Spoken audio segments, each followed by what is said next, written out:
हा आता सध्या श्रीमंत भारतीयांमध्ये असलेला एक भ्रम आहे की क्लायमेट चेंज माझ्या दारापर्यंत कधी येणार नाही. मी मगाशी सांगितलं सुरुवात गरिबांपासून होणार, पण तिथं ती गोष्ट थांबणार नाही. जसं फीडबॅक लूप सक्रिय होत जातात तसं ते हळूहळू तुमच्या दारापर्यंत येणारच.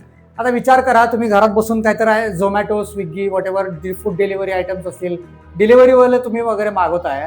तुम्ही बाहेर 60 डिग्री टेम्परेचर आहे, 50 डिग्री टेम्परेचर आहे, तिथं 2 चाकीवरनं कोण तुमचा डिलिव्हरीवाला घेऊन येणार आहे का?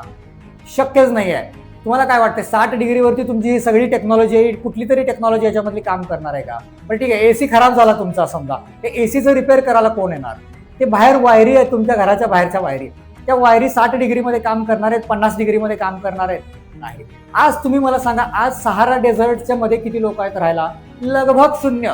त्याचं कारण असं आहे की तिथं क्लायमेटच असं आहे की तिथं माणूस कित्येक वेळा प्रयत्न करून पण राहू शकला नाही. असं नाही आहे की तिथं प्रयत्न झाले नाहीत. इजिप्तमधले, कायरोमधले बरेच लोक तिकडे राहण्याचा प्रयत्न केला, पण त्यांच्याकडनं ते शक्य होऊ शकलं नाही. आणि तशीच स्थिती हळूहळू आपल्याकडे येणार आहे. युनायटेड नेशन्सची एक रिपोर्ट होती, त्याच्यामध्ये असं दिसून आलं होतं की मराठवाड्यामध्ये पुढचा डेझर्ट आपल्याला होताना दिसणार आहे. अजून एक तुम्ही मध्ये सांगितला की मी जर डोंगरावर जाऊन राहिलो तर काय, डेझर्ट खालती राहिला, मी गेलो डोंगरावरती, तर हे पण एक मूर्खपणाच आहे. कारण सांगतो तुम्हाला, आज डोंगराचं इतकं डिस्ट्रक्शन सुरू आहे की तिथं आता सध्या देखील पॉप्युलेशन खूप जास्त आहे आणि याच्यापेक्षा जास्त वाढवण्यासाठी तिथं सरकारकडनं परवानगी नाही आणि सरकारकडनं परवानगी मिळणं पण खूप कठीण आहे.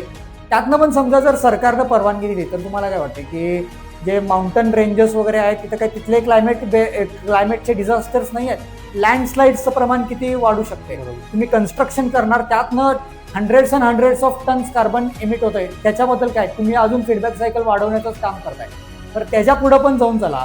डोंगरावरती जर तुम्ही जाऊन राहताय, तुम्हाला खालनं सगळा शेतीचा सप्लाय सुरू आहे काय, तो खालचा जर सप्लायर जर थांबला तर तिथं वरती डोंगरावरती तुम्ही काय पिकवू शकणार आहे? काहीच नाही. आणि जरी तुम्ही डोंगरावरती जाऊन तुम्ही राहिला तर आम्ही आपल्यासारखे कॉमन मॅन जाऊन राहू शकणार आहे का? नाही.